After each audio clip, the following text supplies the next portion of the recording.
Hi everyone, my name is Karina Duffy. I am based in Boston, Massachusetts. I work as the Program and Research Coordinator for the Lee Kum-sheung Center for Health and Happiness at Harvard T.H. Chan School of Public Health. And I also serve in a volunteer position as the co-chair for the Public Awareness Committee for the Massachusetts Coalition to Build Community and End Loneliness. So happy to be here. Hi, everyone. I'm Haley Ingersoll calling in from Pittsburgh, PA. I'm founder of Pittsburgh Social Health and now moving toward starting a chapter of the Pittsburgh Chamber of Connection.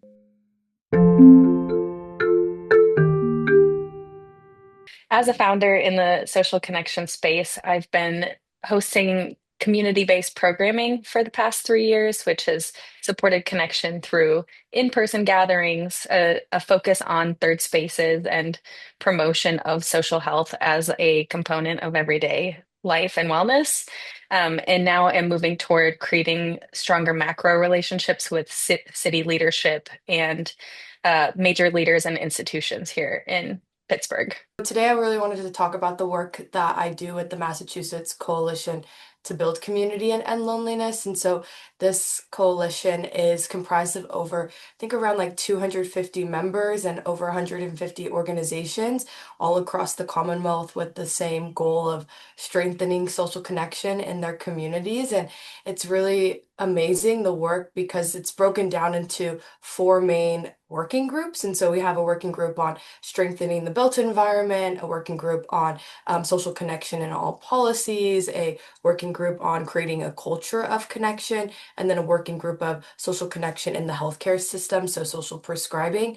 And then we have our committee of public awareness that helps really support all of the work that each work group is doing. And so some of my responsibilities is again helping strengthen that work that the work group is doing, ensuring that there's consistent language and branding and a common understanding of what we mean by social connection and belonging and all these things. And so right now we have a strong effort in advocating for Good Neighbor Day. So there's National Good Neighbor Day, and then we have our Massachusetts Good Neighbor Day. And so really helping with developing those social media assets, reaching out in the different communities to advocate for increasing the amount of Good Neighbor Day events that are happening. We had 70 events that happened across the state. This year, we're hoping to have 100 events or more. And so, really strengthening the efforts of uplifting and sharing out that not only every day is Good Neighbor Day, but on that day, September 28th,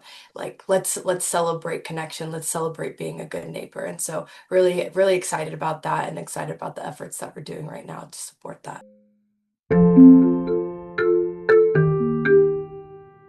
I would say something that surprised me the most about this work is just the power of asking. We are a statewide coalition that is completely volunteer based, and we have very little funding. And the power of asking goes a long way. I think even in my own self tends to set up a lot of barriers to action. And so, but some of those barriers are actually not actual barriers when you just ask the right people and you lean into the social networks that we have.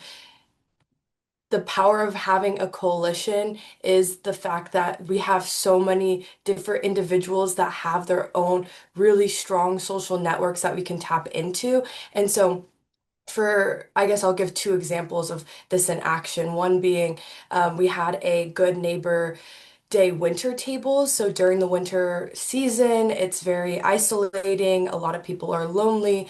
It's harder to get out, and leaders of the coalition worked with local councils on aging, worked with local small businesses that really mobilized the opportunity for older adults to have opportunities to connect with one another. And so they had transportation to some of these small businesses. They gathered around the table and had dinner, and the small businesses provided free meals for this opportunity for these older adults to work together. And so it really just took asking and coordination to allow for the opportunity for some people that would have been lonely to share a meal together. And I think there's a lot of beauty to that and a lot of power in that.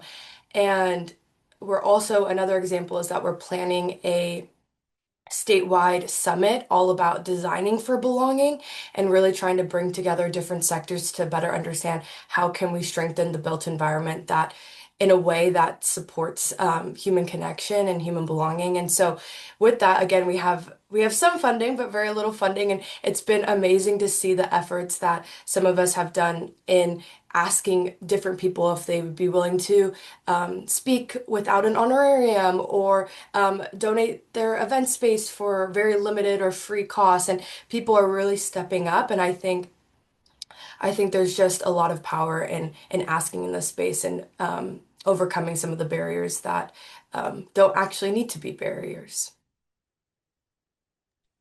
That was amazing. And I just have to say, I'm so impressed with Massachusetts. Honestly, I know I don't need to respond to your response, but I do think like Massachusetts has been such an exemplar in this and has been really leading the charge on it. So a lot of my stuff is going to be just kind of riffing off of what you said. Awesome. And so yeah, I think one of my biggest learnings in this process has been just how many people do this for out of the passion in their hearts Mm, for the cause. And in a way, that's also been a learning is there isn't really a lot of funding going directly to supporting work like this. And I hope to see that change as we move forward. But what really amazes me is how many opportunities and places there are in the choir, both on the ground and at the sector level, and the relevance that this work can have across sectors. So whether it be, with your local parks or arts and culture institutions, healthcare, you name it, like you can go down the list and understand the importance of connection across the board. And so I think that's what's most exciting, right? Like there is systems level approaches we can be doing and individual. And the more that we continue to get the word out on this, I think advancing this in such a broad scale way will be really powerful.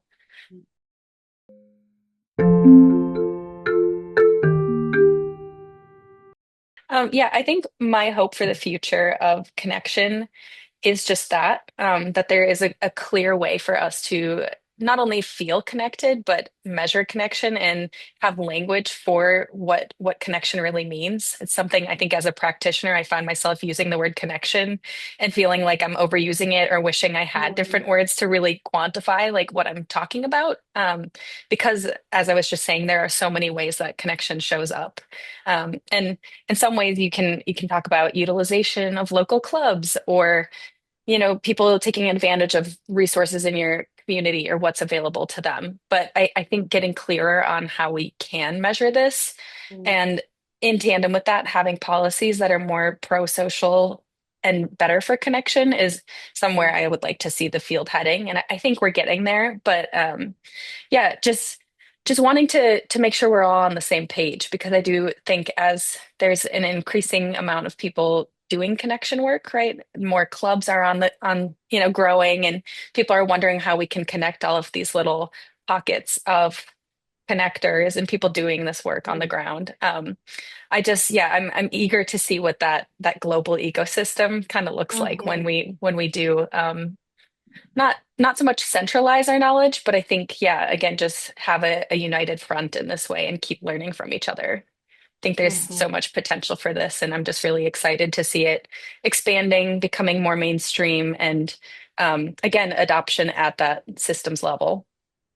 I echo everything that you just shared, Haley, and very well articulated. When I was thinking about this question, what I hope for the future, I would say, how do I say this? At point blank, just I wish that more states were leading these statewide coalition efforts. I think that being a part of this coalition in Massachusetts, I've just seen so much strength in coming together. We meet monthly, and then each working group has their own regular meeting time, and just that opportunity to meet monthly, see other people. Like you said, there's just so many people that are interested and passionate about this work. And for me, those monthly meetings just give me life that there are other people all across the state doing this work. And so there's a lot of power and significance to having a statewide coalition and really leaning on each other's strengths. And so I would hope that more states would be willing to build statewide coalitions to strengthen social connection. It does require time and energy, but people won't be starting from scratch. I think another Another gift of this work has been learning about other efforts across the nation where people are trying to do either regional or state level coalition building and learning from what they're doing in order to influence what we're doing. And we're doing work. And so we would love if anyone wanted to connect and like start a statewide coalition to reach out to us and talk with us about how that's possible or how to do it in your state. And so just to say, it's doable, and I think it would be awesome to see, yeah, more statewide efforts. And kind of riffing off of what you said, Haley, about just learning more about what other people are doing in this space. I think even in the work of social connection, we work in silos. And so super grateful for the Foundation for Social Connections work to really break down some of those silos and give people the opportunity to learn about what each other are doing.